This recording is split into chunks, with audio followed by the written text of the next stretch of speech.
Hello, fellow history enthusiasts, and welcome back to the Alternate History channel. As always, we're diving deep into those intriguing what-if scenarios that make us reassess our understanding of the world we live in. If you're fascinated by the twists and turns of history and how different things could have been, then you've found the right place. Today, we're stepping back into the late 19th century to an event that catalyzed America's rise as a global power and signaled the end for one of the world's oldest empires. The sinking of the USS Maine in Havana Harbor is widely seen as the spark that ignited the Spanish-American War. But what if that spark was never lit? What if the USS Maine had never sunk?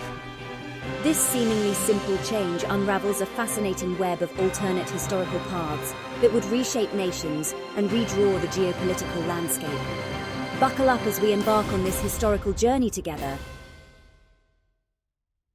Our tale begins in the late 19th century, a time of growing tension and military muscle flexing on the global stage. One nation in particular was rising like a phoenix, rapidly industrializing and expanding its global influence, the United States of America. With this newfound power came a thirst for territorial expansion, both for resources and to establish a formidable presence on the world stage. Meanwhile, in Europe, the once mighty Spanish Empire was in decline. Plagued by internal conflicts, economic instability, and uprisings in their colonial holdings, Spain was a shadow of its former self. Yet, they clung fiercely to what remained of their empire, which included Cuba, just 90 miles off the coast of Florida. The close proximity of Cuba to the US mainland and the island's potential as a strategic and economic asset led to a keen interest from America. Cuban rebels fighting for independence from Spain found sympathetic ears in America, both among the populace and the government. This sympathy was fueled further by sensationalistic American newspapers, which reported Spanish atrocities in Cuba, real and exaggerated. It's against this backdrop that the USS Maine, a US Navy ship, was sent to Havana, Cuba in January 1898. Officially, it was there on a friendly visit and to protect American interests during the Cuban War of Independence. But behind the scenes, its presence was a show of force, a silent threat to Spain. In our timeline, the USS Maine exploded and sank in Havana Harbor on February 15, 1898, killing 260 American sailors. The cause of the explosion was immediately controversial, with the US blaming a Spanish mine and Spain arguing it was an internal explosion. Nonetheless, American media and politicians were quick to blame Spain, rallying public support for a war with the cry, "Remember the Maine, to hell with Spain." But what if that rallying cry was never uttered? What if, in this alternate timeline, the USS Maine never sank? The intricacies of this scenario form the foundation of our exploration today. In this alternate timeline, the USS Maine's mission goes as planned.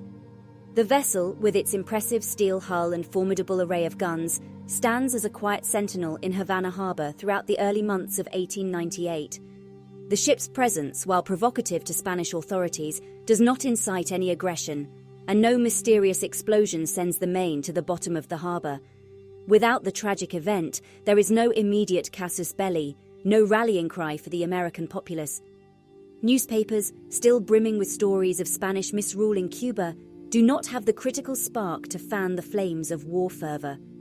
The pressure on the McKinley administration to take decisive action against Spain is significantly reduced, leading to a slower, more diplomatic approach. The US continues to back Cuban rebels covertly, but stops short of declaring war on Spain.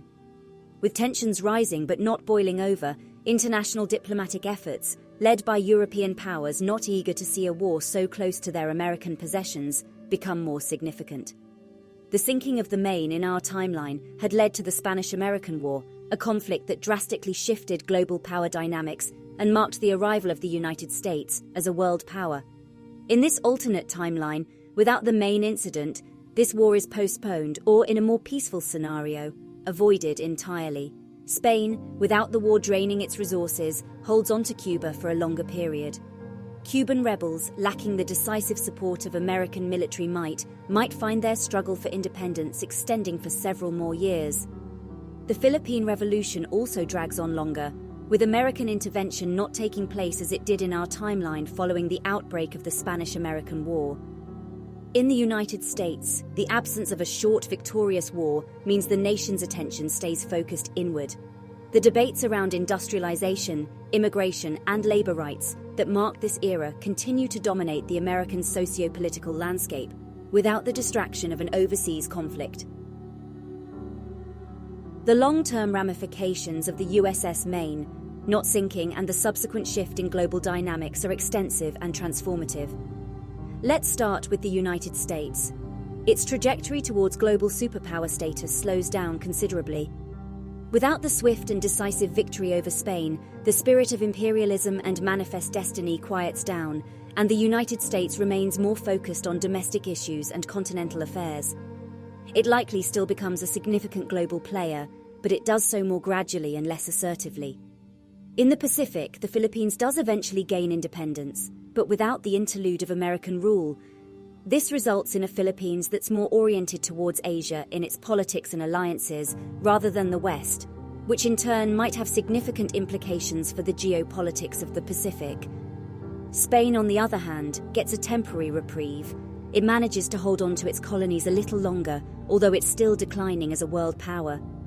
The inevitable decolonization happens more gradually, perhaps allowing for smoother transitions to independence in its territories. Cuba eventually gains independence, but the path it takes is undoubtedly different. The potential influence of the US is diminished, leading to a Cuba that may develop along very different lines, socially and politically. The avoided Spanish-American War also changes the diplomatic landscape of Europe. With Spain not weakened by a rapid defeat, and the US not rapidly rising post-war, European powers may engage differently in diplomacy and colonial competition. Finally, let's remember the butterfly effect. Without the war, thousands of lives are saved on both the American and Spanish sides. This change, along with all the others, sets in motion a cascade of events affecting everything from individual lives to national policies, creating a world vastly different from the one we know. The sinking of the USS Maine is a stark reminder of how a single event can alter the course of history. By considering what might have been, we can better appreciate the intricate, interconnected nature of our past and the world we live in today. And that, dear history enthusiasts, wraps up our journey into an alternate past where the USS Maine remained afloat. How different the world could be from a single change of events is truly remarkable. We hope this thought experiment has provided a fresh perspective on how interconnected events in history really are and how much they shape our present. Do you have any other historical events you want us to delve into? Leave us a comment below. We always love to hear your suggestions. If you enjoyed this journey through an alternate past, make sure to hit that like button and share this video with your fellow history buffs. Thanks for being part of our explorations into what could have been. And make sure to join us next week for another fascinating journey through the annals of alternate history. Don't forget to subscribe and turn on notifications so you never miss an adventure. Until next time, keep imagining the what-ifs in history.